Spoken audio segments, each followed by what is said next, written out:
According to a US jury and a court hearing there, it's okay to call someone a pedo in a tweet. It seems that Elon Musk got away with his ultra-insulting and totally unfounded tweets about diver Vernon Unsworth, who was a part of the team that rescued the children from a Thai cave last year. There may be a retrial, but it looks like he's got away with it. The 64-year-old British man, married long time to a middle-aged Thai lady, had taken his case to a US court, where the battle of words was bought well by the Musk side. The final funeral ceremony for the former head of Privy Council Prem took place at the weekend in Bangkok, led by His Majesty the King and Her Majesty the Queen. The royally sponsored cremation of the 98-year-old saw many dignitaries also attend, remembering him too as a former Thai Prime Minister. On Phuket, a weird warning has been issued to drivers by police in Geelong, where pieces of concrete are said to have been dropping from the walls of an underpass. Over the weekend, they urged drivers to drive carefully. No doubt an inspection will take place today. A fire at a brand new Holiday Inn facility in Soi Buakhao in Pattaya, unattached in any way to the main hotel on Beach Road, is being investigated by forensic teams after all residents were evacuated before the weekend. The 4:30 in the morning fire soared quickly through cladding on the front of the building, and it's thought to have been started by an electrical fault. Fire services finally extinguished the fire, which spread fast towards the higher levels. No one was injured, but the construction company too is expected to be called to review the cause and the speed that the fire spread.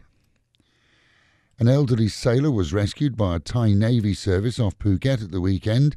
The 63-year-old Brit called through to report that he was drifting after his sailing boat motor failed, leaving him alone during heavy weather.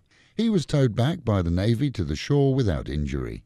Pattaya's nighttime trade was interesting this weekend, seeing few in the way of tourists, but many ladies of all ages, all wearing a similar design of clothing, a shawl. The cold weather gave many the goosebumps and more. Shawl sales are up for sure, and to be honest, they look rather attractive. Beach Road continues to be utter chaos for drivers, as some points are reduced to single lane, as the new drainage system is slowly being installed. Those areas where it's finished, though, are perfect, and given another few months we could see the road finished, drainage completed, and the beach sands protected from future stormwater damage. Our sports reporter John Duffy tells us that 28 youth football teams converged on rugby school at the weekend, some coming from as far away as China, Vietnam and Singapore, all competing for Thailand's International Youth Tournament. Every team played well, but in the end there can only be one winner, and it was a local one. Planet Football's under-8s thrashed their way through to the finals and took the cup for the second year in a row. Anyone attending, though, probably caught sight of a few of the stars of the future, as many of the kids played spectacularly. Final score was 2-1 against runners-up from a Hong Kong football academy, whose coach had a lot to say too, mostly to the ref during the games. You think it's cold here? Nip up to Chiang Mai, where mountain temperatures have hit 0 and below. The annual short-time sensation has already seen upwards of 12,000 visitors in early morning trips to experience frost, some for the first time.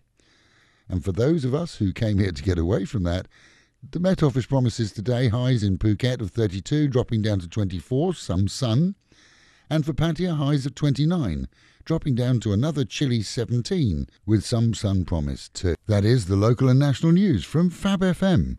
For videos and of course to keep up with fabulous Pattaya, visit alwayspattaya.com.